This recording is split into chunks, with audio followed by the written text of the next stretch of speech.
grande satisfação estar em mais esse evento, né, como o Damásio ainda há pouco, nosso coordenador da área de segurança aqui da Fundacentro, e também nas horas vagas mestre de cerimônia, né, já está no currículo dele essa qualificação a maior. Essa iniciativa, que a coordenação, é uma equipe técnica composta pelo Damásio, Marcelo, Hamildo, Rogério Galvão, tem feito na Fundacentro, está sendo muito salutar, porque traz um debate para a Fundacentro dessa reflexão sobre a pauta da saúde do trabalhador, né? E essa vertente de equipamento de proteção individual é uma questão boa, mas também neofrágica, porque já há 33 anos que eu estou na Fundacentro, né, não é muito diferente o mercado lá fora adotar o EPI como uma solução para o enfrentamento das condições inseguras às quais os trabalhadores são postos. Muito embora saibamos também que em algumas circunstâncias, e aqui esta pauta trata sobre essa questão, o EPI é obrigatório, né? Não tem como dispensar o uso do EPI, né, em função da natureza, do agente. Então é importante salutar que o EPI seja praticado. E a sua adequação, uma das questões que a gente mais discute, né, é o adequado uso do EPI, ou a condição de favorecer a atividade de trabalho sem prejuízo, né, das atividades físicas do trabalhador, seja ela, no caso, a respiração. A gente sabe que o EPI não é algo tão confortável, né, mas, diante das circunstâncias do custo-benefício entre usar o EPI e ter uma exposição a agente nocivo e adoecer, o EPI é importante, né? Então, a gente sabe que esse debate hoje, eu quero agradecer aqui aos colegas que estão no auditório, que vocês estão representando, aos debatedores que vão estar presentes aqui, né, para fazer essa reflexão de forma coletiva, e até, se for o caso, encaminhamentos, né? Eu tenho a oportunidade de há 3 anos participar da CTPP, da Comissão Tripartite Permanente Paritária, representando a Fundação na bancada de governo, e nós sabemos que esta pauta é uma pauta importante, né, e que a discussão técnica ela vai suscitar reflexões e até mesmo adequações, se for o caso, né? Então, a gente entende que esse momento é um momento ímpar na Fundacentro, dentro do cenário que nós estamos discutindo no processo de trabalho, né? Eu quero me pedir desculpas aqui, porque eu não vou poder ficar o evento todo. Eu estava ontem em Goiânia, na Rádio 2017, falando sobre radiação, 30 anos depois de Goiânia. Anteontem eu estava no Rio de Janeiro, uma grande meeting, falando de saúde e meio ambiente no Rio de Janeiro. Então, eu tive uma pauta muito grande essa semana, de tal forma que isso me impediu, e eu tenho já alguns documentos para despachar, né, infelizmente eu não posso estar aqui. Mas eu quero enfatizar uma coisa particular, né, que eu tenho a honra, né, estar fazendo parte dessa abertura do evento, aqui representando a presidente da Fundação também, Leonice Paz, né, na questão do colega Vladimir, né. Nós temos aqui uma obra-prima viva, né, um conteúdo cognitivo que é só dele.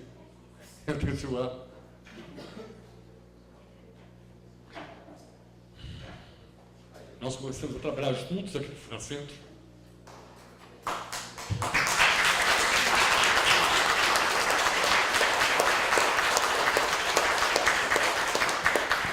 E são de colegas como o Vladimir, são pesquisadores na natureza do Vladimir, que essa Fundacentro cresceu, né, empenhado em fazer um trabalho digno, ético, em prol do trabalhador. Eu estou emocionado porque o colega vai se aposentar o ano que vem, e essa talvez seja a última palestra dele na Fundacentro aqui. É uma história que se passa para a gente, né? Então, um colega que começou a trabalhar comigo está se despedindo. Mas eu quero, Vladimir, deixar registrado o carinho, o respeito, né, e a tua qualificação técnica elogiada no Brasil e fora do Brasil. E desejar para você que essa palestra represente um salto a mais na tua vida, daquilo tudo que você já fez aqui dentro da casa. Tá? Eu quero pedir uma salva de palmas para o Vladimir.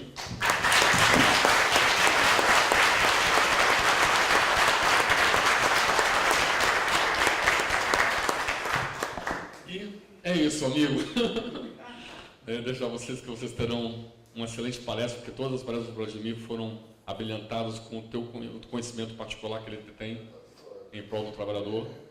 E sei que aqui fica um pedido, querido. Não esqueça da Fundacentro nunca, né? Eu tentei rever com ele a questão da aposentadoria, mas ele deu um motivo para o qual não tinha outra forma.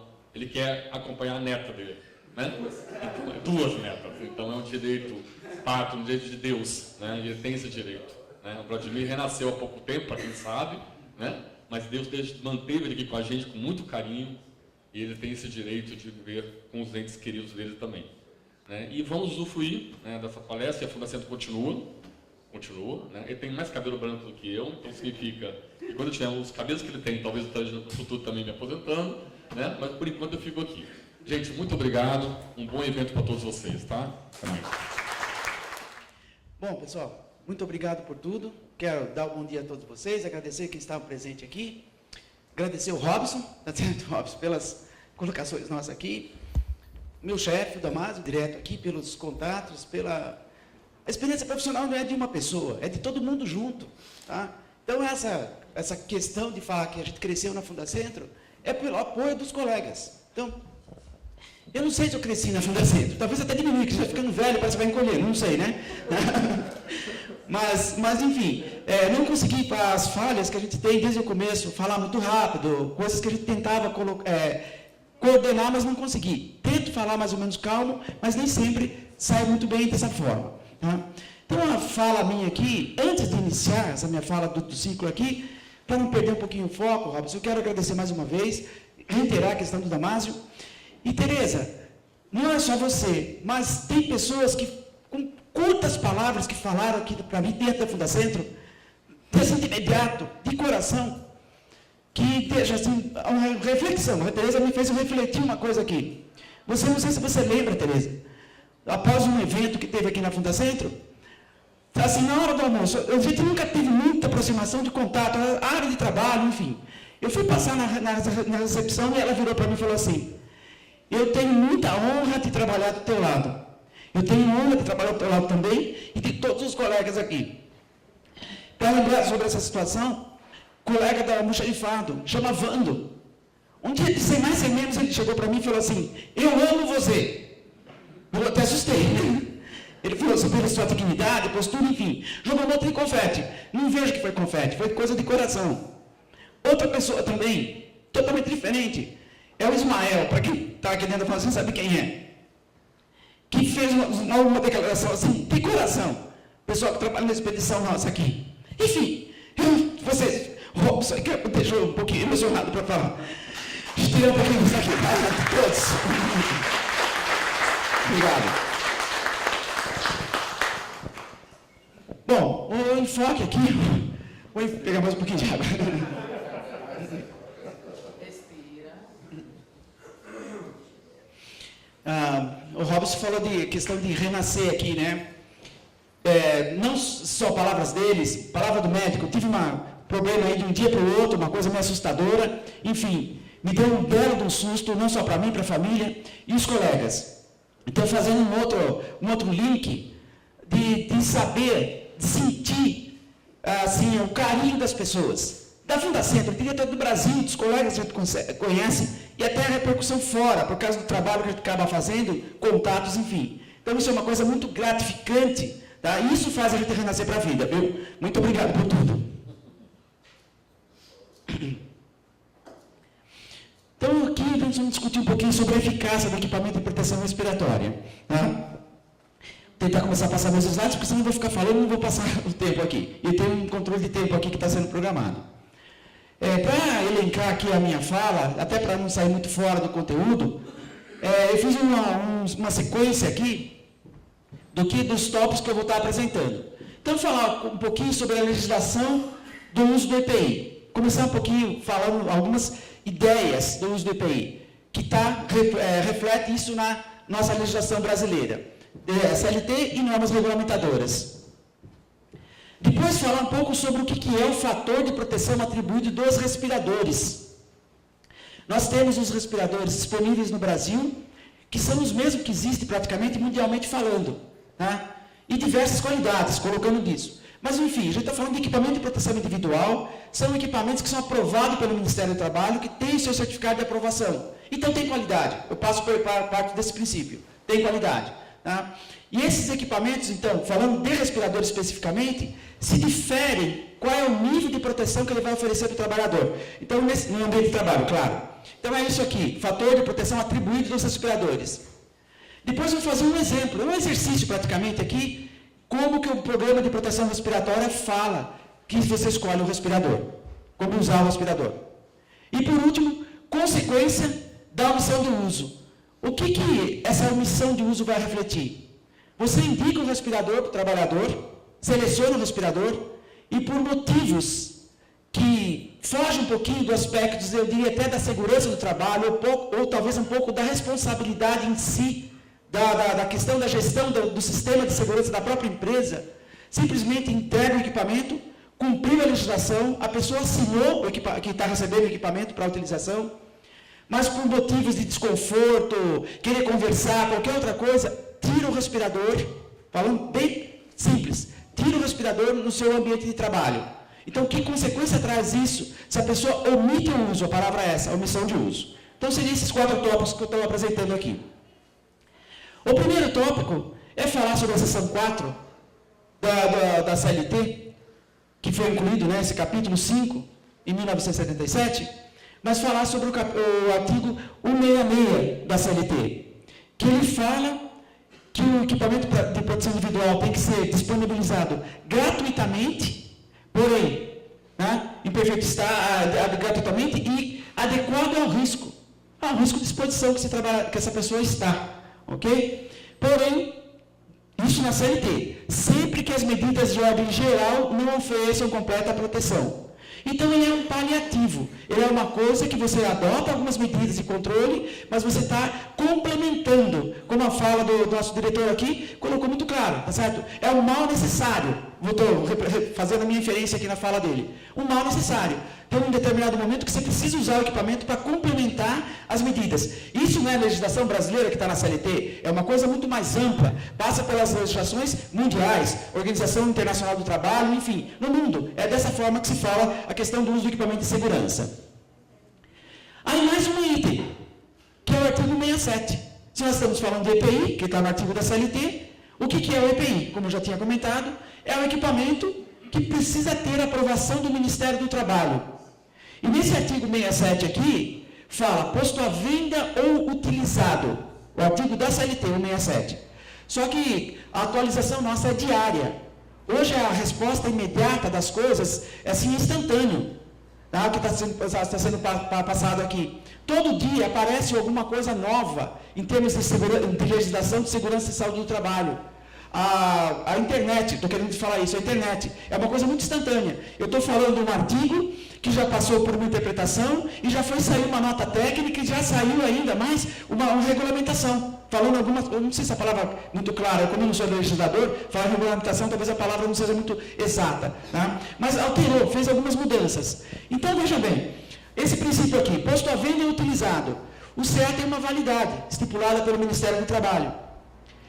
A partir de hoje, esse CA o equipamento está válido, o CA está válido. Amanhã não está mais válido esse CA. O que aconteceria? O que acontecia? Isso implicaria no não uso do equipamento. Tá? Venceu o CA, deixa de ser EPI, não pode se utilizar mais. Fazendo uma analogia simples aqui do que está escrito. Posto à venda ou utilizado. Então, é isso. Eu não posso vender e não posso utilizar mais o equipamento. Mas eu comprei ontem, estava válido o CA. Hoje o equipamento está novo ainda, como é que eu faço? Tem que jogar fora? Aos olhos da lei seria isso. Tá? Mas teve várias interpretações, várias discussões, enfim. O Ministério do Trabalho publicou uma normativa comentando, venceu o CA, você não pode mais comercializar. Mas se você adquiriu ele, o fabricante não pode comercializar, mas se você adquiriu ele com o CA válido, então o equipamento tem uma validade, tem uma vida útil. Faz sentido. Tem uma vida útil, se você está conservando e o fabricante garante essa vida útil dele, 5 anos, 10 anos, sei lá o período que vai ser, tá? Então você pode estar utilizando. Então houve uma alteração pequena nesse artigo aqui, tá? Posto à venda ou utilizado, essa palavra utilizado que barrava algumas coisas. Então tem os comentários do Ministério do Trabalho a respeito disso, tá? Estou passando agora já para uma outra seção aqui, a seção 13, que fala das atividades insalubres ou perigosas. Aliás, eu tenho até medo de falar sobre a questão de insalubridade, essas coisas aqui. Tá? Eu não sou craque nisso. A gente é um técnico e eu não entro muito a fundo nessas questões. Tá? Mas eu estou refletindo no artigo 191, que fala que a eliminação ou neutralização da insalubridade vai ocorrer de que forma? Com a adoção de medidas que conservem o ambiente dentro dos limites de tolerância. Isso foi feito, está na CLT, fala dentro do limite de tolerância. O ambiente de trabalho eu consigo ficar no limite de tolerância especificado. E o primeiro item, o segundo item, fala que com a utilização do equipamento de proteção individual ao trabalhador, que diminua a intensidade do agente agressivo. Então, vai eliminar ou neutralizar o EPI, tá, no caso, que está neutralizando essa questão da insalubridade. Esses dois artigos aqui no 91. Eu não tenho tempo para falar sobre a CLT, já percebe que eu já passei do 67 para o 91. Já vou pular para outro, tá certo? E já vou pular para as normas regulamentadoras, que regulamentaram os artigos da CLT. A norma que fala do EPI é a norma número 6, regulamentou a questão do EPI. Alguns momentos aqui. Tem a definição do que é o EPI. Considera o EPI todo dispositivo ou produto destinado à proteção dos riscos de ameaçar a segurança do trabalhador. Tá? Então, ele está protegendo essa ameaça no ambiente de trabalho. Tem alguma coisa que pode agravar a situação da saúde dele. Então, está sendo colocado isso, tá? Para a definição aqui deles. No outro 2, fala que o equipamento tem que ser posto à venda, né, utilizado com o CA, aprovado pelo Ministério do Trabalho, refletindo o que a gente estava falando do artigo da CLT.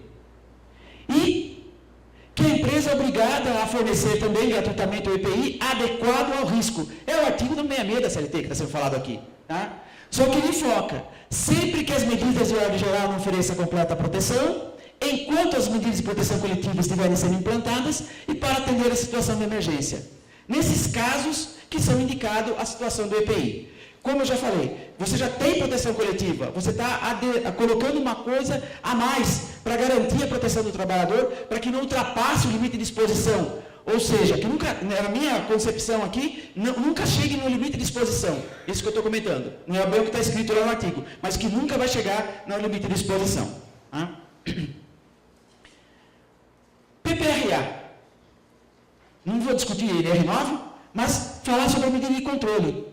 Algumas coisas que o PPRA fala, que devem ser adotadas, né, medidas necessárias e suficientes para a eliminação ou minimização do controle dos riscos ambientais. Sempre o quê? Você vai ter antecipação do risco, você vai ter reconhecimento e você vai fazer análise quantitativas, desculpa a palavra, quantitativa. Tá? Você vai avaliar o ambiente, vai quantificar para saber qual é a intensidade daquele agente agressivo que está lá naquele ambiente. Tá? E também olhar os limites previstos na NR15. E agora, já com essa versão da NR9, que foi feita já em 1994, inseriu também que nem todos os limites de exposição estão na NR15. Então, você pode recorrer aos limites de exposição que estão na norma americana. Vamos falar assim, uma norma americana, que é a CGIH, né? Que é a Associação dos Higienistas Americanos. Aí até coloquei um asterisco aqui, depois eu vou falar um pouquinho deles. Ou então alguns que venham ser estabelecidos em acordo coletivo do trabalho, tá? Negociação, envolvendo sindicato e tudo mais. Então você tem um limite, você vai fazer uma análise quantitativa para comparar com o limite de exposição. A palavra que eu uso é limite de exposição. Limite de tolerância que está na NR15. Eu vou usar o da CGH, que é limite de exposição, ou qualquer um outro. Só frisando, nesse artigo que está sendo falado aqui. Então estou falando, desculpa, tá? Eu antecipo, eu reconheço, eu avalio e também não posso, nunca, tá certo? Deixar fora a questão do exame médico, vou resumir aqui, do exame médico, tá? A informação melhor que a gente tem no trabalho, uma das, que eu diria assim, melhor de tudo, que reflete a saúde do trabalhador, é a questão do exame médico. Como foi feito esse exame médico? Como que é a exposição do trabalhador? Às vezes está usando de forma inadequada o equipamento de proteção individual, tá? Está sofrendo algum agravo à saúde, mas no caso da proteção respiratória, está inalando algum tipo de contaminante. Não é de imediato. Tem alguns contaminantes, sim, que é feito na hora e pronto. Tá? Mas nem sempre. É com o passar do tempo que vai acontecendo isso. Então, a importância do exame bem feito, tá? Um exame bem feito, colocando assim. E lembrei do vídeo da Fundacentro, do hino nacional. A primeira coisa que aparece, o colega nosso aqui, o doutor Algrante, fazendo uma análise, né, de uma biografia. Se alguém viu isso daqui, prestou atenção, estava lá, olhando para o pulmão de um trabalhador. Acho que bem pertinente aqui, hoje, quase o início, para falar sobre essa questão, do vídeo que apareceu ali. Então é importantíssimo isso. Tá? A gente costuma falar o seguinte: a proteção respiratória está indo bem de acordo com o olho no exame médico. Como é que está essa situação do exame médico? Então parece que a proteção respiratória está encaminhando. O equipamento está dando uma resposta. Você está usando o EPI, claro, que é o nosso caso aqui é falar do uso do EPI. Está dando uma resposta, tá? E está com acompanhamento médico. Tá? Mas a gente tem que ter confiança nisso tudo. Ok? Mais um item, só a questão da definição do limite de exposição conforme a CGH, né? Refere-se às concentrações de substâncias químicas dispersas no ar e representam as condições às quais acredita-se que é para a maioria que possa estar exposta dia após dia sem sofrer dano à sua saúde. É uma concentração que se acredita que a pessoa possa estar exposta dia após dia. Percebe que tem um monte de inferência, né? Eu sou um cara desconfiado, eu não acredito muito nisso. Não faço parte da maioria. Por que maioria? Porque cada um tem a sua fisiologia. Posso falar assim, foi proteção respiratória. Tem a sua fisiologia diferenciada. Então, para uma pessoa que às vezes o contaminante não está afetando, não é porque assimilou com o organismo, não sei, não está afetando, mas uma outra pessoa é mais sensível. Então fica toda essa inferência. É uma concentração que se acredita que é para a maioria, que vai ficar exposta sem sofrer dano à sua saúde. Tá? É uma observação do limite de definição do limite de exposição da nossa ACGH. Ainda, falando sobre o PPRA, medidas de controle. Reflete um pouquinho de novo o artigo que a gente estava falando da CLT, né? Inviabilidade técnica da proteção coletiva, não for insuficiente, em caráter de emergência, mas coloca o seguinte: adoção como medida de controle, para proteger o trabalhador da exposição no ambiente de trabalho. Tá? Caráter administrativo do organizacional e a indicação do equipamento de proteção individual. Só nesse ponto aqui, quando a gente fala de indicação do equipamento de proteção individual, num PPRA, Programa de Prevenção de Riscos Ambientais, eu diria assim que, se você pergunta nas empresas se tem, na verdade eu não faço fiscalização, acompanho de lado, os próprios auditores fiscais comentam da situação que eu tenho com isso, mas eu não faço fiscalização. Mas praticamente não existe empresa que não tem PPRA, é obrigatório por toda empresa. Porque tem uma NR específica para isso, tá? Que todo mundo tem que ter PPRA. Como é feito não se discute. E mais um detalhe, como é feita a proteção do trabalhador nesses medidas de controle?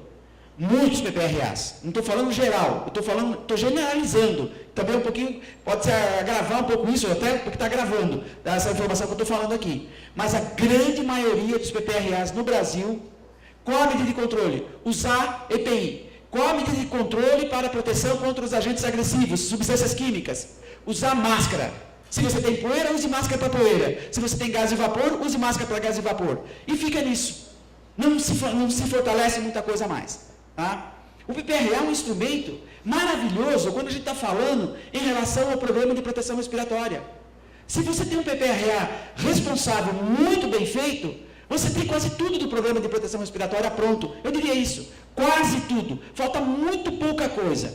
Empresa que tem PPRA bem feito, a proteção do trabalhador já é bem mais elevada. Sempre assim. Sempre dessa forma. Estou chegando mais uma situação aqui. Tá? A seleção do equipamento, pode falar de proteção respiratória, adequada tecnicamente ao risco. Olha a palavra. Adequado tecnicamente ao risco. O diretor Robson acabou de sair daqui, mas ele falou na primeira fala dele, equipamento adequado, ele colocou isso. Está na CLT. O que é o equipamento adequado em termos de proteção respiratória para nós? Eu diria, é usar dentro do programa de proteção respiratória. Eu sei que o equipamento é adequado. Por isso está falando, adequado tecnicamente ao risco. Porém, coloco o seguinte também, que eu tenho que considerar a eficiência desse equipamento. A eficiência. É muito fácil, eu tenho poeira e uso respirador para poeira. Mas fica a pergunta, quanto de poeira? Que tipo de poeira? Fica um vácuo. Qual é o tipo de poeira que eu vou usar? Que eu tenho naquele ambiente. E depois uma outra questão. E também conforto, segundo a avaliação do usuário. conforto. Falar em proteção respiratória em termos de conforto, parece uma falácia, uma coisa meio esquisita falar isso, que é conforto para o usuário. Por mais que ele queira usar máscara, é uma coisa assim intuitiva, vai causar um desconforto. Não existe um respirador 100% confortável. Parece que dá a sensação de conforto, melhora a situação do trabalho, mas não existe um respirador 100% confortável. Simplesmente pelo fato de que você precisa fazer uma troca gasosa que a gente está falando. Eu estou inalando, estou exalando, ou estou inspirando e expirando. É a nossa fisiologia que funciona dessa forma. Tá? Só um exemplo. Eu estou tentando passar toda essa questão da emoção, não consigo falar sem estar emocionado. Tá? Estou aqui em pé, novamente tentando controlar o tempo, mas eu falo muito rápido. Tá? E não estou usando máscara. Vocês estão sentados, aí acompanhando o que eu estou falando e tudo mais. Só para imaginar, eu estou consumindo aí, diria, não sei, não sou médico para falar desses chutes, talvez o doutor Mauro aqui possa até comentar depois, tá? Mas eu estou consumindo aqui umas 10 vezes mais a quantidade de ar de vocês, que vocês estão inalando, na minha troca aqui. Porque eu preciso manter o raciocínio lógico, eu preciso ter uma troca gasosa muito mais rápida aqui, tá? Sem máscara. Imagina o trabalhador, pode partir para a máscara descartável, que é a mais simples que tem. Parte para o trabalhador, no ambiente de trabalho, que normalmente tem que dar produção, enfim, com toda essa questão nossa hoje, da questão social em si, de que você tem que preservar o ambiente de trabalho, qualidade de vida para o trabalhador, e qualidade de vida também é indicar o EPI adequado para ele, pensando nesse sentido, tá? A pessoa usando uma máscara, ela bloqueia a entrada de ar. Colocou a máscara, está bloqueando a sua entrada de ar. Então tem que vencer uma resistência à respiração. A gente começa a sentir um esforço. É a mesma coisa, eu sair correndo aqui e subir a escada. Já vai ficar com um esforço maior. Usando máscara é pior ainda. Tá? Então falar em conforto é complicado, mas a gente busca isso. Se você perguntar para o trabalhador qual é o respirador que dá mais conforto, é importante isso. Tá? Por que essa questão do conforto? Porque se a pessoa consegue utilizar o respirador com aspas, que é confortável para ele, é muito provável que a omissão de uso praticamente não ocorra no ambiente de trabalho. Com todo o treinamento que você dá, ele não vai querer tirar o respirador porque está cansado, porque está, sei lá, está suando demais, qualquer outra coisa. Tá? Fica umidificado dentro do respirador. Na sua troca gasosa sai vapor de água. Então umidifica o respirador, aquece o respirador. Tá? É quase como intuitivo, você precisa de uma defesa. Você acaba tirando o respirador no seu ambiente de trabalho. É meio que intuitivo isso. Então, procurar sempre oferecer um respirador que seja mais confortável. Mas não é simples essa situação. Tá? Então, tecnicamente adequado ao risco, eficiência necessária e tem conforto. Mais uma coisa, treinar muito bem os trabalhadores sobre como usar esse respirador e a limitação dele também. Por isso que eu estou falando um item do programa de proteção, de prevenção de riscos ambientais, mas eu quero falar sobre a medida de controle. Tá? Estabelecer norma para entregar, como faz isso, fornecimento e tudo mais. A própria NR6 indica uma série de coisas, como você pega. Mas veja bem, você está dando um equipamento, um EPI, que a pessoa vai ter que utilizar para proteger a vida dele. Tá?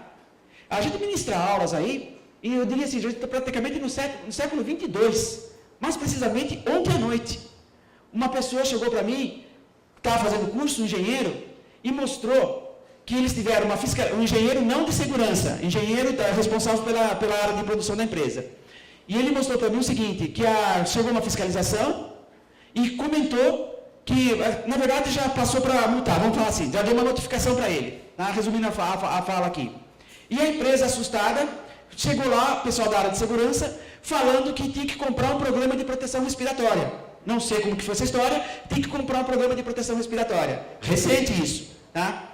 E aí ele autorizou. Tem que comprar um PPR, chegou para ele é o responsável, ele pegou assim lá embaixo, compra o programa. Não tem ninguém para fazer. Não tem ninguém para fazer. E não dá para chamar alguém para que faça. Vamos comprar o programa de proteção respiratória. Aí, por telefone, passaram as informações, o pessoal da área de segurança, passou a informação, e no outro dia o PPR estava na mão dele lá. Tá? Então o PPR está aqui. Aí o fiscal olhou, não sei o que foi, não entro nesse mérito, tá? Mas ele veio falar ontem comigo, assustado. Quem fez o programa para ele vender o programa, editou uma tabela que fala de fator de proteção atribuído, as formas que a gente coloca do respirador, e a tabela está, a construção dela, eu diria assim, falando em termos de elaboração, edição mesmo, da forma que ela está. Então, se você tem uns passo a passo para entender a tabela, divide classificação do respirador e os nomes dos respiradores. Mas ele editou a tabela, e eles colocou o seguinte, respirador com filtro, né? Daí está tudo ok, e respirador de adição de ar, tudo no mesmo nível, tudo no mesmo local. E colocou, respirador com filtro é aquele que usa filtro P1. P1 é filtro para partícula. Tá? E respirador de adição de ar é aquele que usa filtro P3. Não falou mais nada.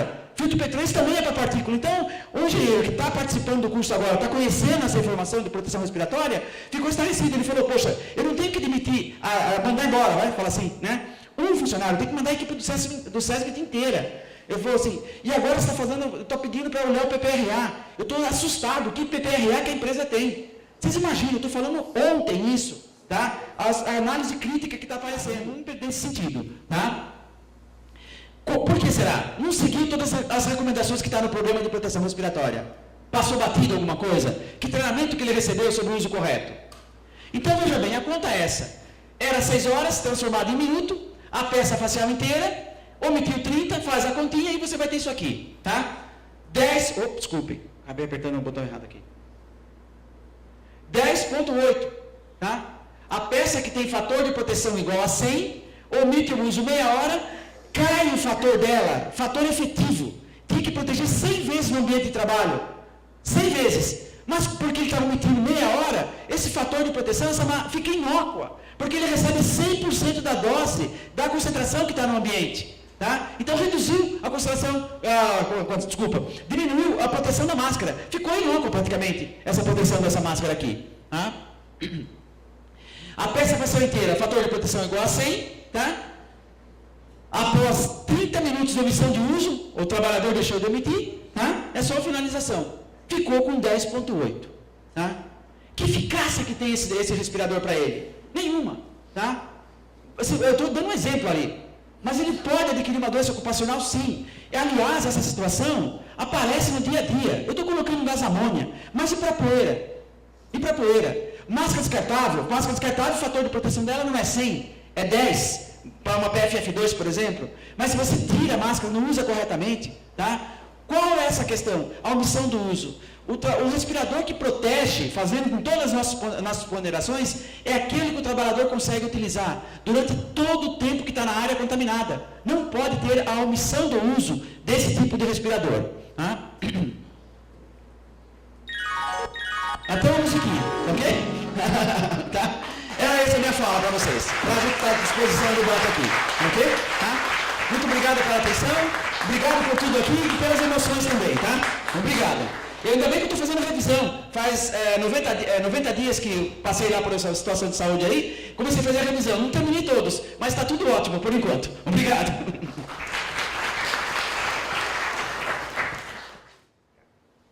Vamos começar pelo senhor Gilberto.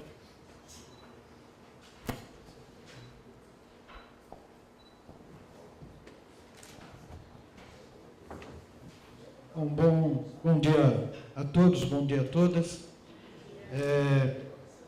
Então, meu nome é Gilberto, sou diretor do Sindicato dos Metalúrgicos de Osasco e região.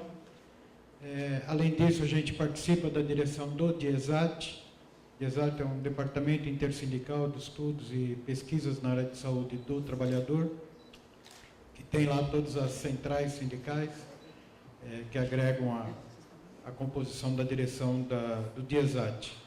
E meu sindicato é filiado à Força Sindical e a gente também faz parte da direção na área de saúde e segurança do trabalhador da central sindical. Tinha uma apresentação, eu não sei como é que eu... É curta, é só algumas imagens para a gente... Na hora da fala, para tentar explicar algumas imagens, fica difícil.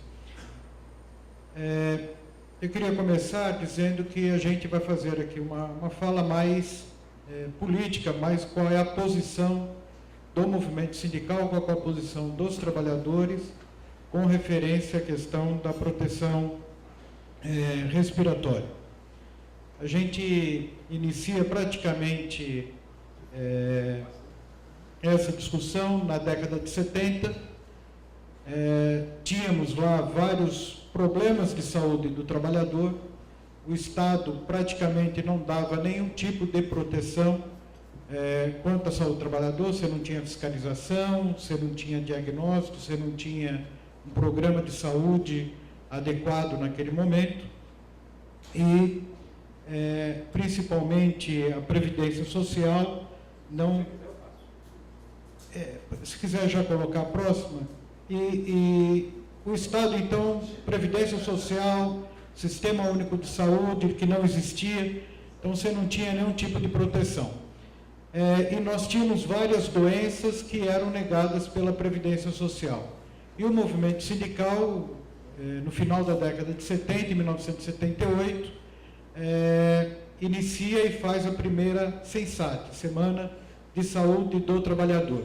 Esse é a capa do gibi que foi feito para a questão da sílica. Então, nas pedreiras, principalmente, foi feito um estudo técnico organizado pelo professor Erval Pina Ribeiro e vários sindicatos junto nisso, outros técnicos, e depois, para a divulgação desse laudo técnico, foi feito esse gibi, e que focou muito na questão da poeira e principalmente da sílica. E essa é a visão, já desde aquela época, final da década de 70, não, pode deixar aí, desde o final da década de 70, então que a gente tem essa visão. E que a lei é muito clara quanto a isso, quer dizer, a gente precisa eliminar, substituir ou confinar o risco no ambiente de trabalho. Só depois disso, a utilização de equipamento de proteção. Então, nas empresas, a briga do movimento sindical, a briga dos trabalhadores, é para que se façam essas etapas serem cumpridas. Quer dizer, a eliminação, a substituição do risco, e então esse desenho mostra muito bem, né, que a gente tenta lá colocar uma exaustão, modificação, ventilação, né? E o patrão vem e fala, para que tudo isso, né? Põe a máscara aí e está resolvido o problema, né? Então, essa é a nossa luta diária dentro das fábricas. Para a gente ter uma ideia de o que o Estado como um todo, né? Previdência, saúde, pensava nessa questão de proteção, principalmente respiratória. O único programa que tinha, a única maneira que se tinha de se prevenir esse tipo de coisa era fazer a abriografia, né? Vladimir aqui, na hora que estava falando, ele falou radiografia. Falou abriografia, lembrou lá da abriografia, do Algrande aqui, né?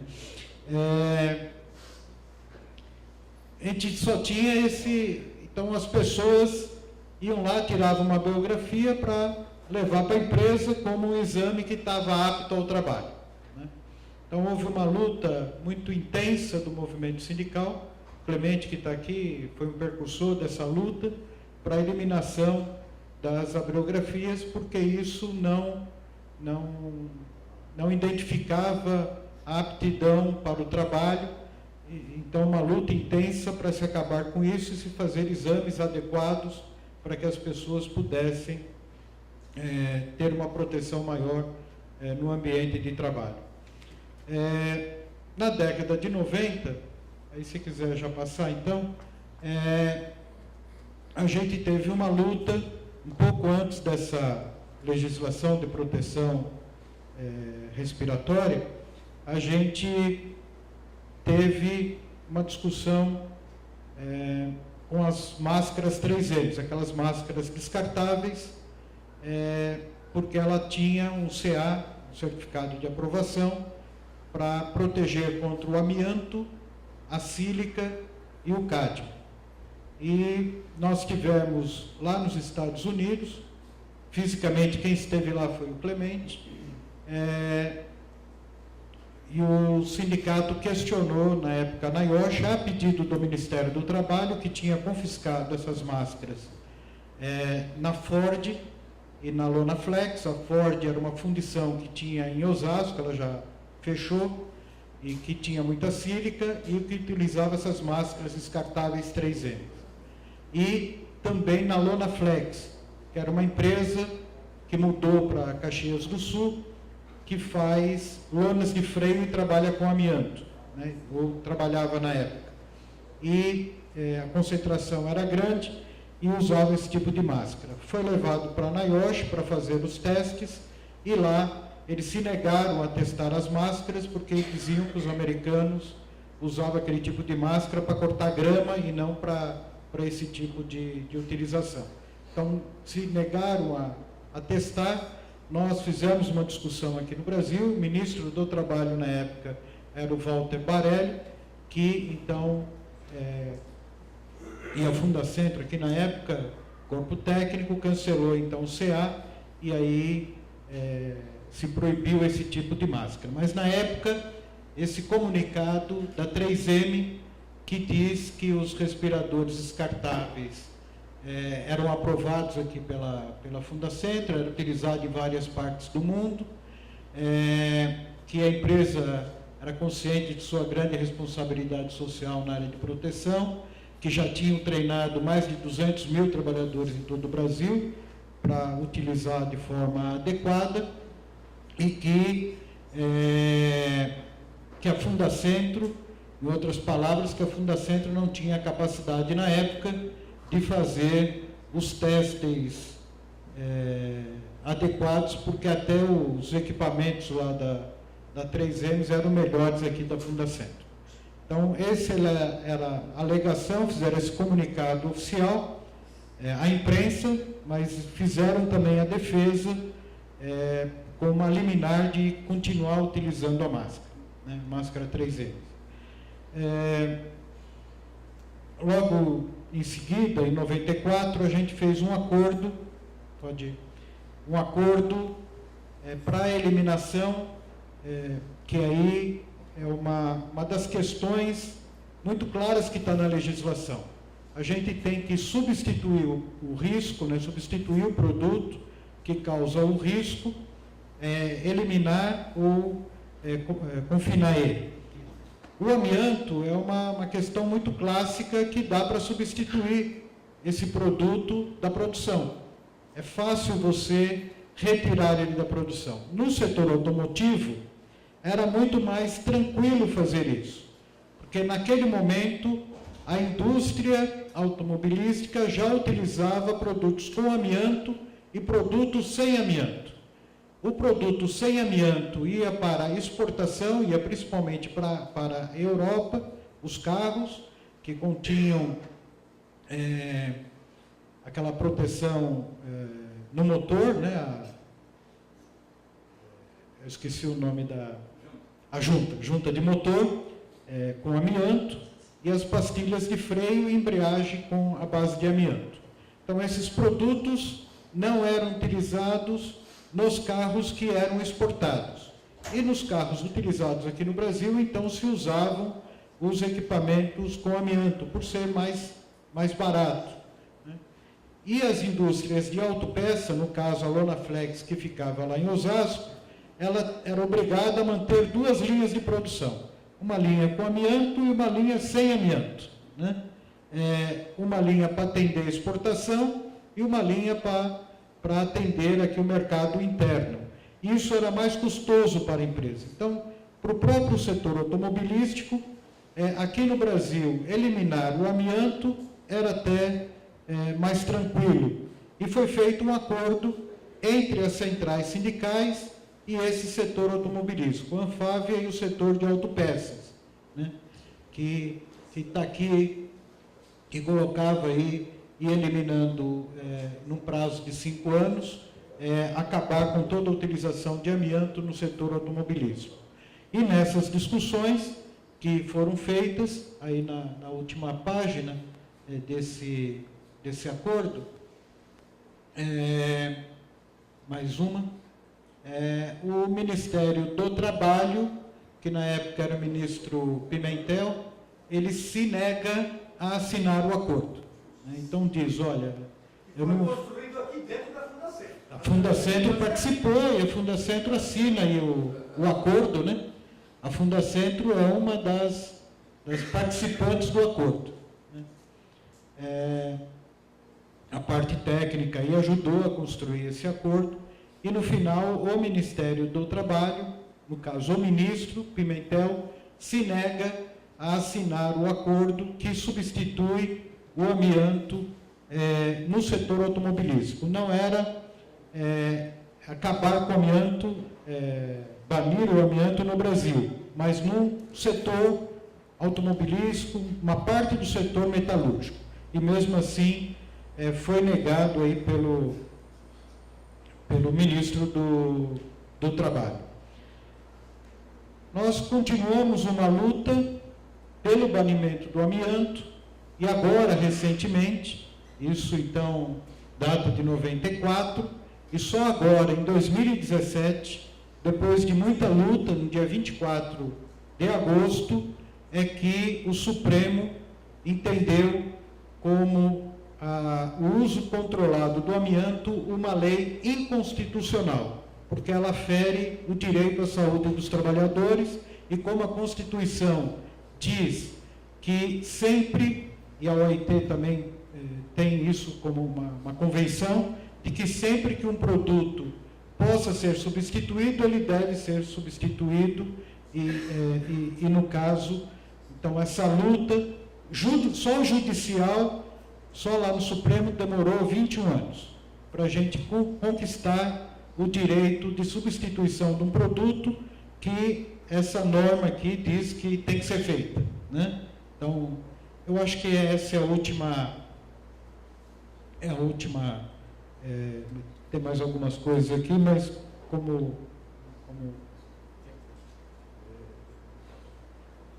imagens aí, essa foi a última. Então, demonstrar isso claramente, quer dizer, as empresas relutam e muito em substituir produtos que facilmente poderiam ser, que conhecidamente poderiam ser substituídas e produtos que fazem mal à saúde, no caso o amianto cancerígeno, isso no mundo inteiro, 75 países já baniram e a gente ainda está lutando para conquistar isso aqui no Brasil. Uma outra mostra dessa realidade da difícil substituição é também o benzeno e o mercúrio aqui no Brasil. Você coloca equipamentos de proteção para esse tipo de equipamento, eles facilmente seriam substituídos. A gente tinha a última fábrica de lâmpadas no Brasil aberta, foi a Osram, que fechou agora em maio, uma data meio simbólica, porque foi no dia 13 de maio que ela encerra as atividades, mas na década de 90 a gente teve uma discussão com a empresa, eu participei dessa discussão. A Fundacentro, essa casa que o corpo técnico teve fiscalizando a empresa, junto com o Ministério do Trabalho, e o maquinário vazava muito mercúrio, era impossível o controle, a contaminação no ambiente, e a única solução que tinha era trocar todas as máquinas da empresa, simplesmente trocar todas as máquinas. Era impossível ter um controle com aquele tipo de maquinário, que era obsoleto, muito antigo e tal. Nós fizemos uma reunião no sindicato, a Fundacentro, os técnicos da Fundacentro e o Ministério do Trabalho, e levamos isso como uma forma de fazer um acordo com a empresa para a substituição. A gente era muito cético quanto a isso, imaginávamos que a empresa não ia aceitar fazer a troca, ou se aceitasse num prazo muito longo. Mesmo assim, fomos lá, o Ministério Público estava envolvido nisso também, então foi feito lá o pedido. A empresa prontamente, na primeira reunião, aceitou trocar todos os equipamentos. Então, na primeira reunião, a gente falou, olha, deve ter alguma coisa de errado aí, né? Pode ser que, vamos entender o que a empresa está pretendendo, e aí, bom, deve ser o prazo, pedimos um prazo para a empresa se prontificou a trocar todo o maquinário em 6 meses, quando a gente imaginava que iam dizer em 5 anos, alguma coisa assim. E depois de alguns anos, a gente conversando lá com o engenheiro, então falou, olha, o que aconteceu? Primeiro, para a empresa aceitar trocar todo o equipamento, e depois trocar num prazo tão curto de 6 meses, trocar todo o equipamento. Né? Que para trocar em 6 meses, eles começaram a fazer a troca de imediato. Né? Na semana seguinte, já começaram a trocar. E aí o engenheiro lá confessou para a gente de que esse maquinário já estava previsto a troca, porque eles estavam abrindo uma fábrica na China, e o maquinário do México viria para o Brasil, e esse maquinário que estava no Brasil ia para a China. Né? Então, eles sabiam que essa contaminação já vinha correndo os países, e eles iam levar para um outro país. O amianto é a mesma história. O amianto, estão sendo condenados os proprietários na Itália, mas eles, sabendo, também trouxeram aqui para o país. Os médicos da Eternit sempre falaram que o produto não fazia mal, não era cancerígeno, e que os equipamentos de proteção sempre protegiam. Nós não estamos falando de empresas pequenas, nem empresas que não têm capacidade financeira. Nós estamos falando da Ford e estamos falando de uma Eternit.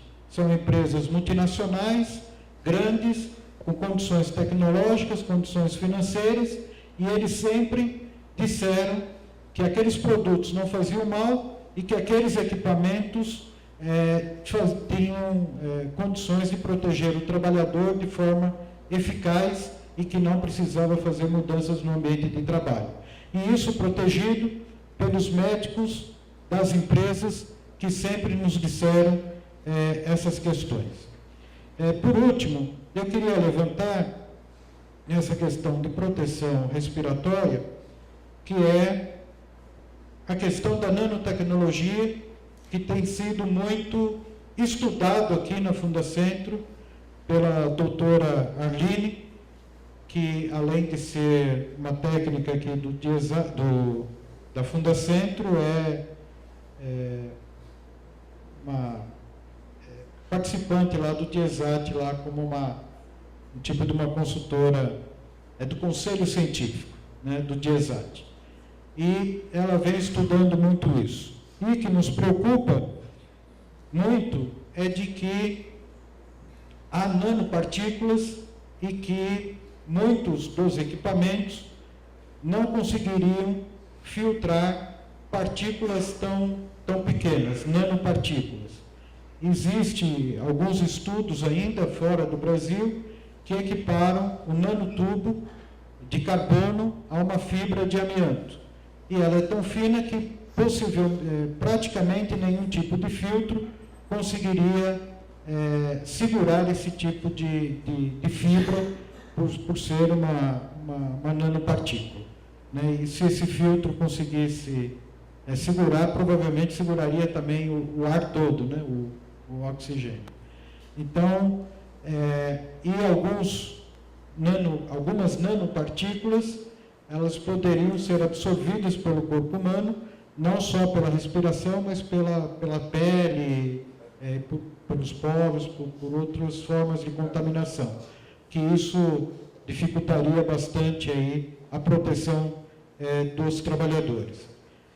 E por último, e agora por último mesmo, a gente tem uma reforma trabalhista que vai trazer, ou já está trazendo, uma série de dificuldades para os trabalhadores e provavelmente para a questão de proteção na questão de saúde e segurança. Com a terceirização, inclusive das atividades fins, nós podemos ter o fim do SESMIT em muitas empresas, porque vão ser diluídas em vários CNPJs, pessoas pejotizadas, né, como PJs, que não vai fazer parte do quadro de funcionários das empresas. Então, nós vamos ter uma série de empresas que não vão ser mais obrigadas a ter o SESMIT, não vão ser obrigados a ter a CIPA, e nós vamos ter empresas pequenas, terceirizadas, que a gente sabe que essas empresas conseguem fazer um controle muito menor do que as empresas maiores, apesar de a gente já ter dito que as empresas maiores também não fazem um controle adequado. Mas nas pequenas e nas terceiras, nesses gatos, a dificuldade é muito maior ainda. O que dificultou essa legislação e essa reforma tem trazido também uma dificuldade maior do trabalhador entrar na Justiça do Trabalho e também uma dificuldade maior de fiscalização dos ambientes de trabalho. A gente, todos aqui sabem como é que está o Ministério do Trabalho, com menos fiscalização, e isso vai dificultar, por demasia, o controle de todas as questões na área de saúde e segurança do trabalhador.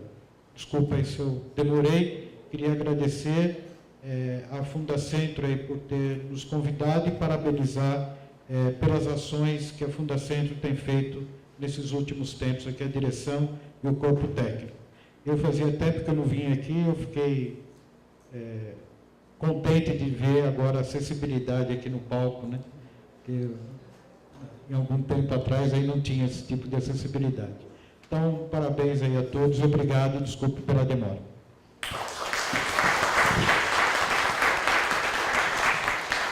Obrigada pelas suas palavras, senhor Gilberto. Vladimir, você gostaria já de comentar alguma coisa? Na verdade, assim, não é nem contrapor, é só fazer um super rápido comentário. É a questão da nanotecnologia que você comentou, né? Não é tema do debate aqui para falar sobre eficácia, mas só para... Não é que é tema do debate, reflete a questão do tema do debate também. Sobre eficácia. Não é que não tem filtro eficaz para a nanotecnologia. Temos sim, tá? Temos sim, inclusive até são filtros não tão sofisticados, vamos colocar assim. O problema é o problema de vedação das máscaras. Problema de vedação. Isso que reflete muito como utilizar o respirador na questão da nanotecnologia. O comportamento dessas partículas depois de um determinado momento, tá, de uso, que a gente fala, ela pode até difundir, processo de difusão. Ela vai e volta dentro do respirador, não no filtro. O filtro já tem, mas é falha de vedação que quase todos os tipos de equipamento têm, né? Uma fala rápida, por exemplo, então vou usar a máscara do bombeiro para trabalhar com nanotecnologia, que é o que protegeria mais, em termos de proteção. Mas que atividade, carregando um cilindro nas costas, tudo isso. Né? Então, é bem complicada essa questão. Volto a dizer, não é que não existe filtro, tem filtro. O problema é o problema das máscaras, selagem na face dos usuários. É só essa colocação. Obrigado. Obrigada pelo esclarecimento, Vladimir. Agora eu vou passar a palavra para o senhor Osni, né, que é o presidente da BHO. Suas considerações, por favor. Pessoal, bom dia a todos. Agradeço aí o convite que foi feito pela Fundacentro. E essa parte inicial do nosso debate aqui, cheia de emoção, né? E eu vivi bastante. Eu sou amigo do Vladimir também há mais de 30 anos, provavelmente, né, Vladimir? 30 anos. 30 anos. E o Vladimir, Torlone foram colegas assim que eu tive o prazer de conviver, a Silvia mais recentemente. E as pessoas da Fundacentro, agora dando uma introdução um pouco da história da Associação Brasileira de Higienistas, tem tudo a ver com a Fundacentro. Né? A BHO é uma associação que ela foi criada em 1994 e eu sempre me refiro à junção de dois grupos de profissionais. Né? Um grupo que estava na Fundacentro e um grupo que estava na Abiquim. Né? Esses dois grupos se reuniam na Casa Ródia, isso nos anos, um pouquinho antes, de 1994, que é um local aqui na Avenida Brasil, em São Paulo. Nós nos reunimos lá para discutir higiene do trabalho. E muitas pessoas da Fundacentro estavam presentes. Eu só anotei aqui, pode ser que eu esqueça algum nome, né? Mas a Irene, o Marcos Domingos, o Gana Soto, o Fantazini, a Margarida, o Vladimir, o Guerit, o Robson, de certos momentos, né? Eu acho que até o Damásio também chegou a participar de alguma coisa, né? Então, tínhamos, assim, umas reuniões frequentes que decidimos, então, criar a associação a partir daquelas reuniões que ocorriam à noite, umas quartas-feiras à noite, naquele local. Né? Eu vinha de Campinas para cá, eu trabalhava na 3M na época.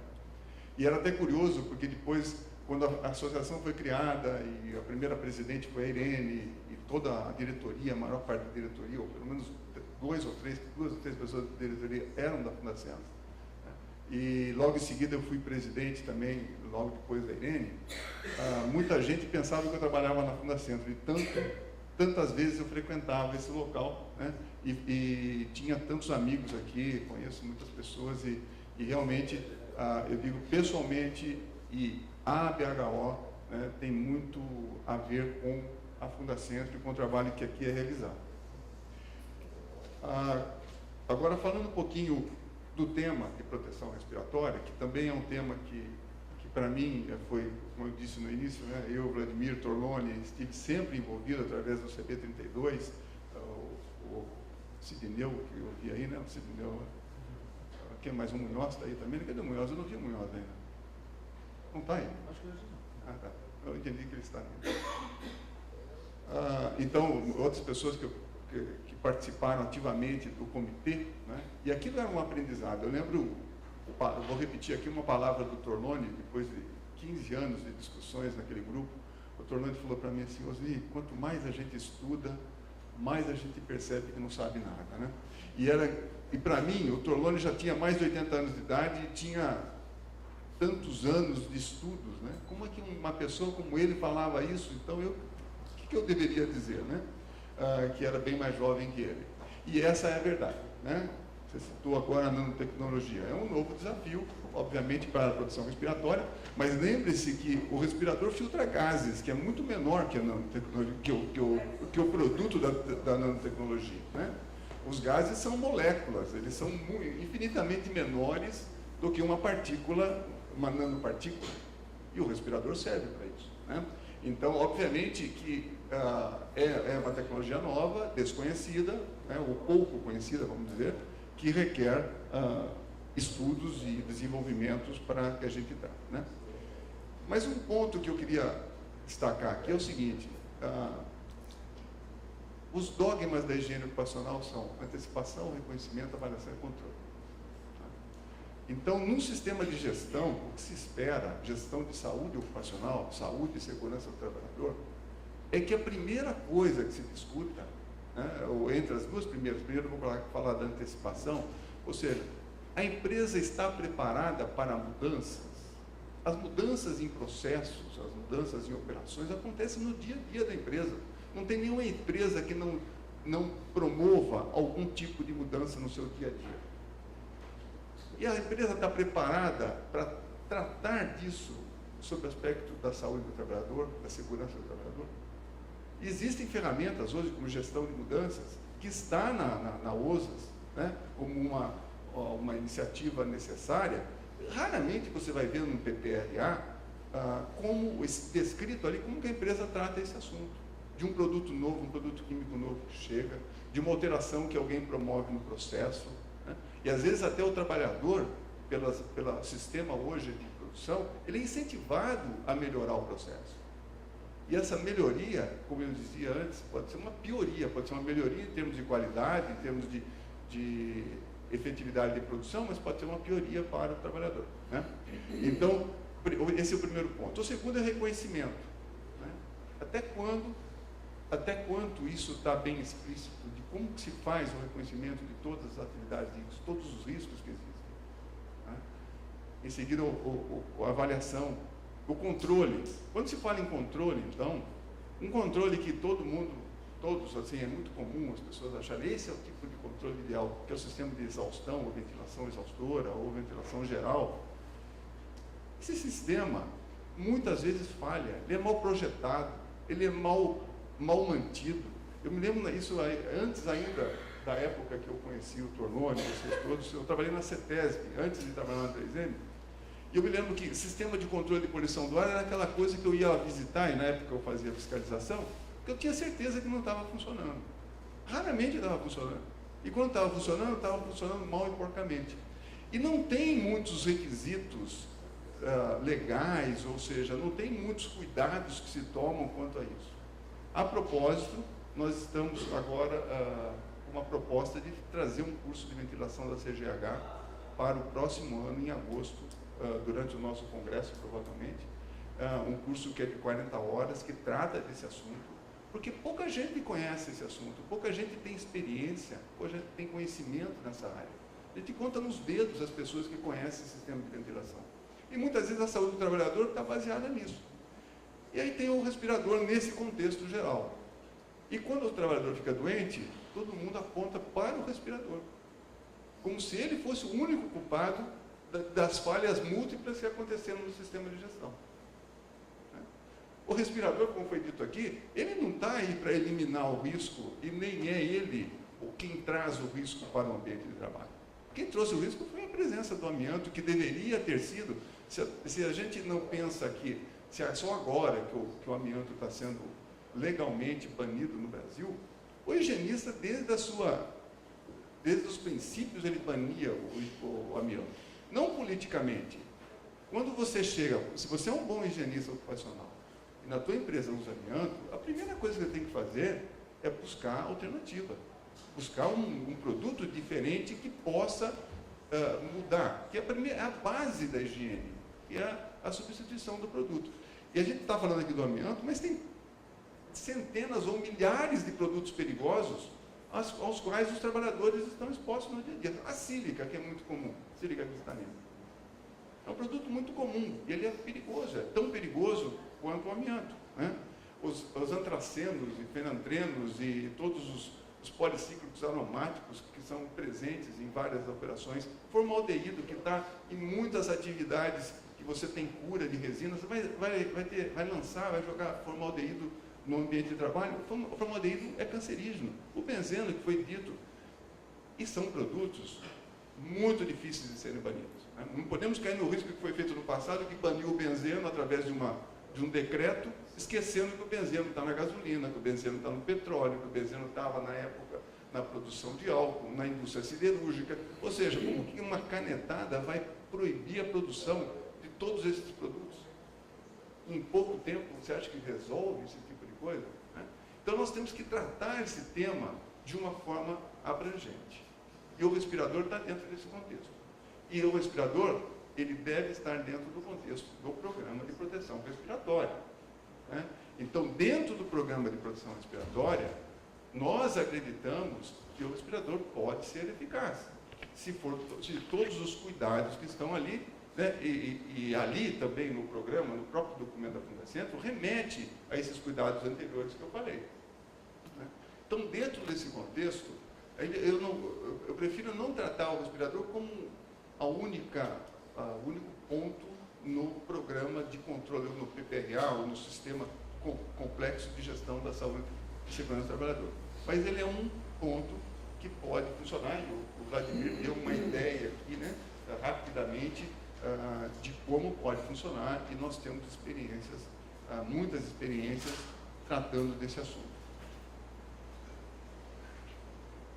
Basicamente é isso que eu gostaria de falar, só para finalizar mesmo. Eu vou dizer que eu sou bem otimista, sempre fui, né? Quem trabalhou comigo sabe disso. Eu sempre gosto de ver o futuro com bons olhos. Aliás, Vladimir, você falou uma coisa aqui, já está no século 22, adiantou um pouquinho, hein? Eu sei. O Vladimir falou agora que já estamos nomeados, chegando ao século 22. Eu adiantei mesmo. Foi emoção. Mas eu vejo que tem muita coisa acontecendo na relação trabalho de hoje. Né? O trabalho de hoje é completamente diferente do que era o trabalho há muitos anos. Né? E eu vejo melhorias, eu não consigo ver só problemas, eu vejo que muita coisa melhorou. Né? E a gente sente isso pela quantidade de empresas que fazem avaliação ambiental, por exemplo, né? Que não era uma coisa rara. Né? Alguém colocou um dosímetro para medir o ruído, para medir a exposição ao ruído, era raríssimo há 10 anos. Né? Ou utilizar um monitoramento de poeiras e vapores. Hoje a gente já vê muitas empresas fazendo isso. Né? Então, eu vejo que nós estamos avançando. Pode ser, eu acho que lento, poderia ser um pouco mais rápido, poderia ser na velocidade que o Vladimir está propondo. Né? Então, mas eu acho que gostaria de ver um mundo melhor no futuro e melhor para a saúde do trabalhador nas empresas onde eles passam a maior parte do tempo. Obrigado.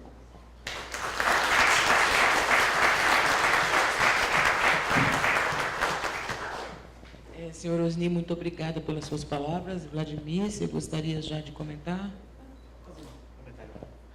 De tudo que ele falou aqui, só frisando uma coisa que eu já tinha comentado no começo, só o fato de falar que é século 22 é porque a gente está vivendo aí a proteção respiratória praticamente há 30 anos, e aqui em São Paulo uma pessoa mostra essa situação, né, que eu falei do PPR da empresa, né, e a pessoa, essa evolução, Osni, acontece, porque, na verdade, nós temos aí uma carência de formação no nosso país. Tá? Ainda tem muito isso, de formação.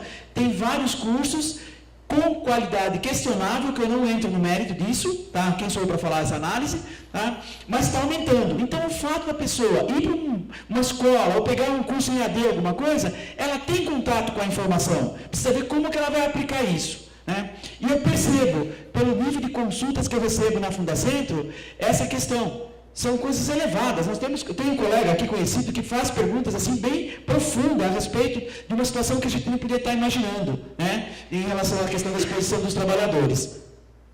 E só frisando, se não ter ficado muito claro, eu estou falando o seguinte: quando o Ministério do Trabalho emite um CA para o equipamento, tá, eu parto pelo pressuposto que aquele equipamento está atendendo às normas. Ele é eficaz, o equipamento.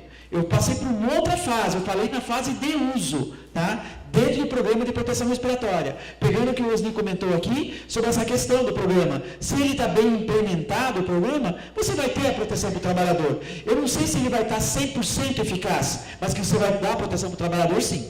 Tá? Essa questão do 100% é difícil fazer. Tá? Quero agradecer também, Osni, e lembrar de uma situação aqui, já que fizemos esse brainstorming rapidamente aqui, Osni. Osni é um companheiro mesmo de 30 anos colocando isso, e no início da minha participação na ISO, o Osni também estava junto. Tá?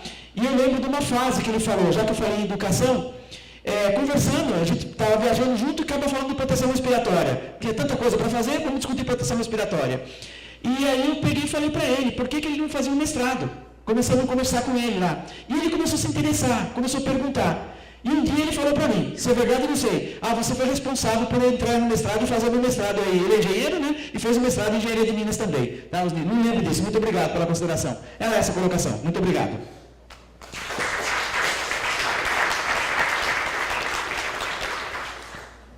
Bom, e finalmente vamos passar a palavra para o senhor Mauro, que é médico do trabalho e analista pericial do MBT da segunda região.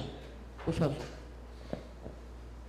Bom dia, é uma honra estar aqui com os senhores, eu agradeço muito o convite da Fundacentro, acho muito importante que a Fundacentro continue a promover esse debate, né, com a interlocução de todas as partes interessadas nessa questão da saúde dos trabalhadores, afinal são os trabalhadores que produzem, né, a riqueza, né, das empresas, então não há nenhum tipo de contradição, né, ou de questão ideológica envolvida, é uma questão realmente econômica, né, preservar a saúde daquelas pessoas que vão gerar, né, o desenvolvimento econômico do país.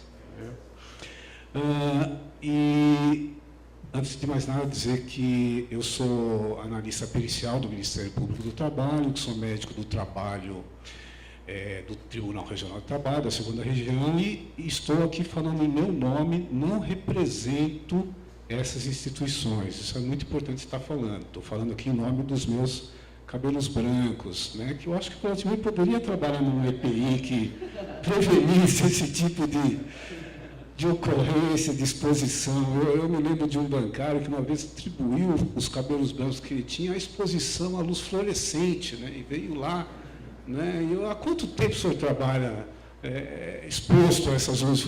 Faz uns 40 anos, entendi. Bom, dizendo que o convite, inclusive, original foi dirigido ao Gilberto Caletti, que é meu companheiro ali, né, uma verdadeira enciclopédia de higiene ocupacional, né? E também, né, me sinto honrado de poder fazer parte da BHO, de ter me certificado, né, como higienista pela BHO, né?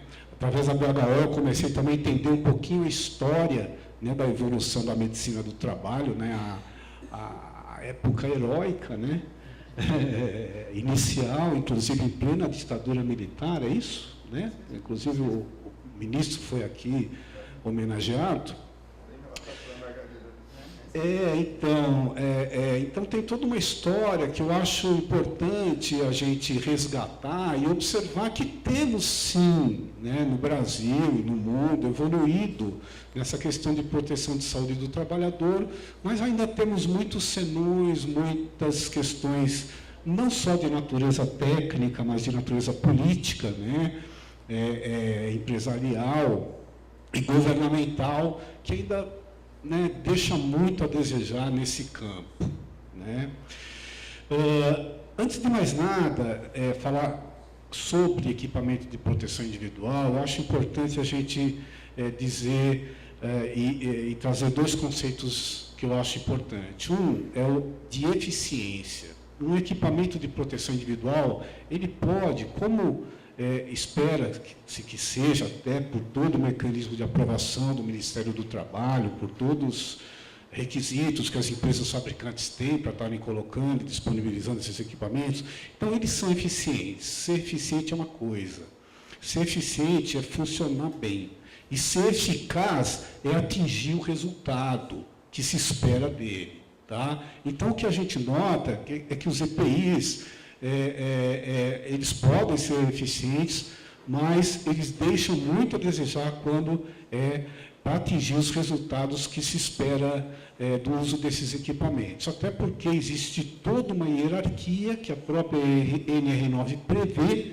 né, de proteção, né, primeiro eliminando produtos, substituindo, restringindo na fonte,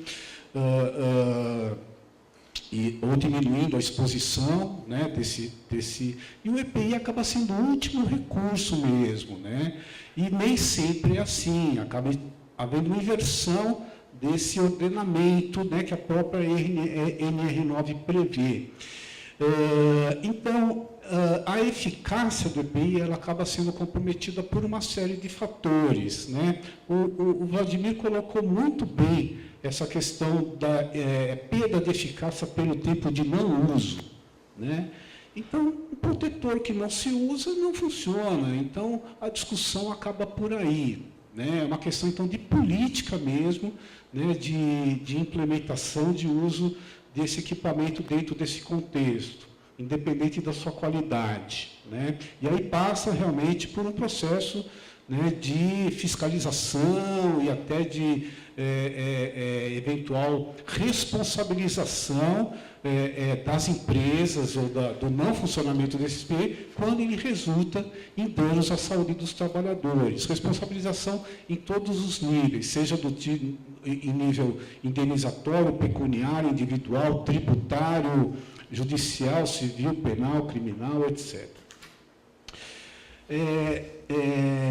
Então, em relação a isso, né, a gente resgatando um pouquinho a questão técnica dos limites de tolerância, a gente vai observar que na NR15, como expôs o Vladimir, ela se comprometia a proteger os trabalhadores, né?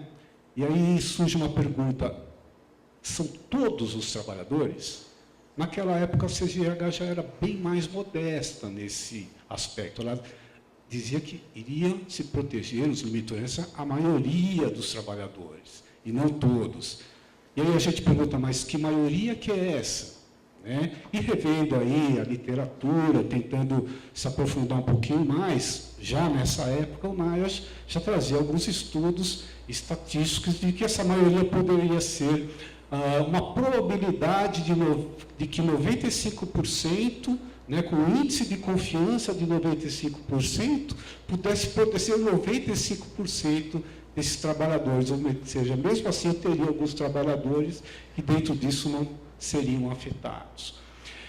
Isso se fosse observado uma variabilidade de um desvio de padrão de até 1,2%, né, nessas exposições, ou seja, eu não teria uma variação tão grande das exposições para eu determinar o que a gente poderia prever dessa proteção de maioria dos trabalhadores que está casada com o nível de ação, Então, a ANR9 ela estabeleceu um nível de ação de 50%, né, baseado numa situação virtual, numa situação que muito poucas vezes acontece de não variabilidade dessas exposições, principalmente em agentes químicos, né? Então, o que a gente vê, resumindo, é o seguinte: não existe um background na maioria das empresas, e isso o PPR prevê um histórico de dados que possa dar consistência nessas análises quantitativas para que eu possa garantir que eu possa ter um nível de ação de 50%. Começa por aí.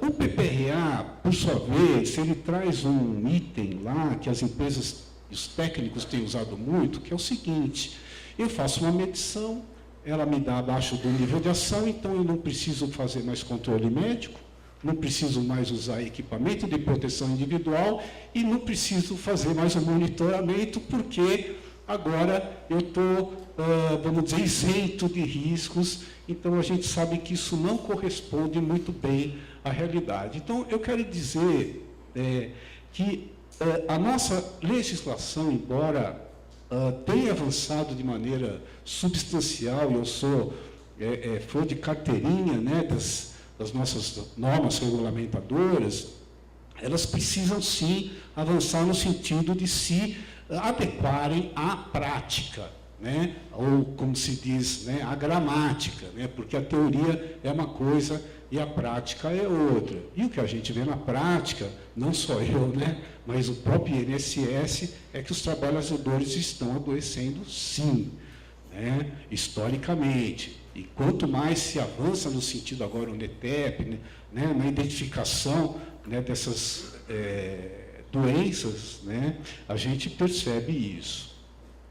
Então, fica aí algumas dúvidas ou sugestões. A NR15 está defasada, ela é de 1978, ela não acompanhou os parâmetros da CGH, e eu fico em dúvida, por que não se muda isso, quando o Ministério do Trabalho tem o poder ali normativo, né, para se corrigir isso. Mesmo dentro disso, algumas questões técnicas acabam levando a alguns tipos de confusões. Se falou do benzeno, né, do formaldeído, que são algumas figurinhas carimbadas, né, das exposições realmente, né. O Ministério do Trabalho resolveu acabar com o limite de tolerância do benzeno, não é? Não tem mais limite de tolerância, é risco à saúde. Ok, a CGH ainda tem um limite só para o benzeno. Isso daria uma consistência, uma obrigatoriedade maior dessas avaliações quantitativas obedecerem a um padrão técnico desejável, né? E nesse anexo 2 do 13A, existe um índice de julgamento dessa exposição, onde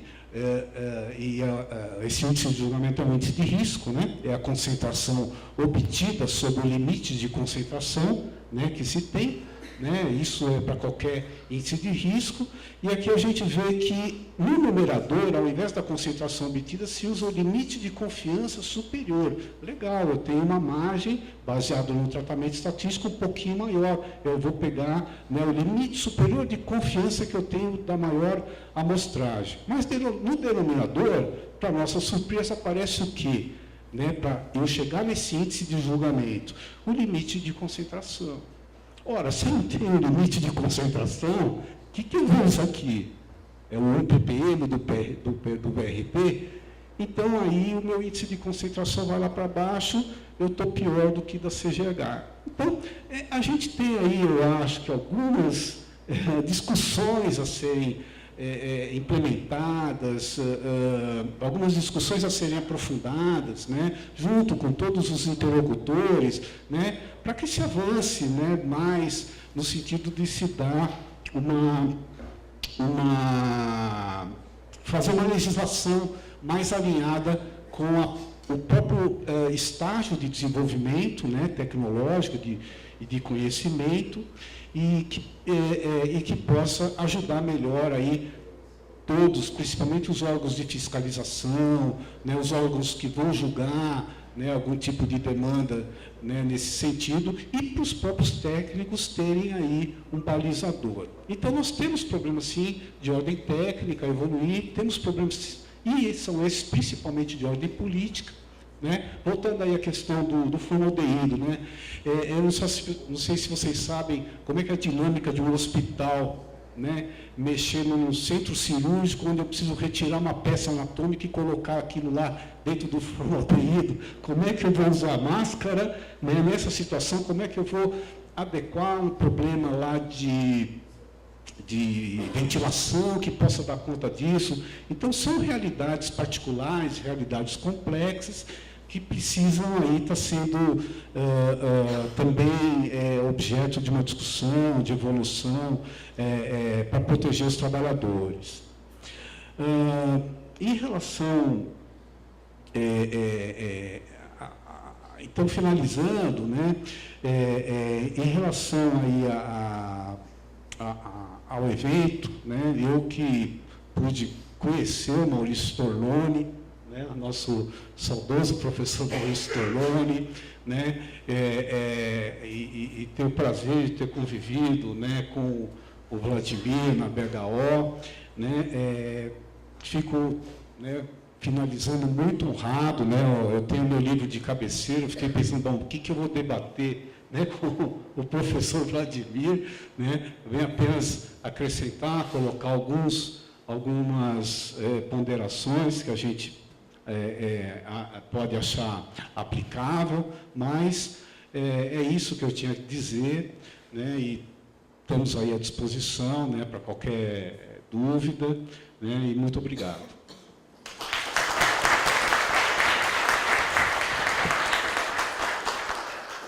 Muito obrigada pelas suas palavras, Mauro. Eu gostaria de perguntar ao Vladimir se ele quer fazer algum comentário. Quero agradecer aqui ao colega Mauro, o doutor Mauro, né? Muito obrigado pelas suas palavras, a convivência já tem algum tempo, de ter alguns contatos. Obrigado pela sua humildade de falar, que vou debater, claro, é muito enriquecedor, fazendo as palavras do dia aquela hora, cada minuto que você ouve uma frase de uma pessoa, sempre você, na área de segurança do trabalho, que é a nossa área, você acrescenta alguma coisa. Então, eu acho que é muito importante isso para a gente. Toda vez que a gente está conversando com um colega, a gente está recebendo essas informações e vai acrescendo, né? Sabendo de que forma que você acrescenta isso na sua fala. Muito obrigado, Mauro. A questão da eficácia, eficiente e eficaz, né? O equipamento eficiente e eficaz. Eu acho que pode ser traduzido da seguinte forma. Se o Ministério do Trabalho emite um certificado de aprovação, repetindo mais ou menos o que eu falei, emite um certificado de aprovação, ele está confiante, o equipamento está atendendo aquelas normas. E nós temos muitos equipamentos de primeira qualidade. O equipamento de proteção respiratória no Brasil hoje é o que está no mundo. Temos equipamentos elevadíssimos em termos de qualidade. O nosso problema é a questão do uso, saber que proteção ele vai trazer para o trabalhador, por causa da questão da indicação fora do PPR nosso. Então, isso acaba dando um desvio, né, nessa questão. O equipamento é bom, então o uso do equipamento ele não é o culpado, o EPI em si, não é o culpado pela questão da proteção do trabalhador, mas sim pela questão do uso, falta de treinamento, falta de conscientização e forma de usar o equipamento. Tá? E eu lembro, só voltando um pouquinho, o primeiro slide que vocês colocaram lá, ele falou assim, acho que estava uma frase assim, usar o equipamento é o inferno, proteção respiratória é o inferno, qualquer coisa. E realmente, aliás, a minha fala no começo foi falado sobre isso, você bloqueia a entrada de ar quando você está colocando o respirador. Então, é uma dificuldade, mas eu volto a dizer, é a questão do mal necessário. Tá?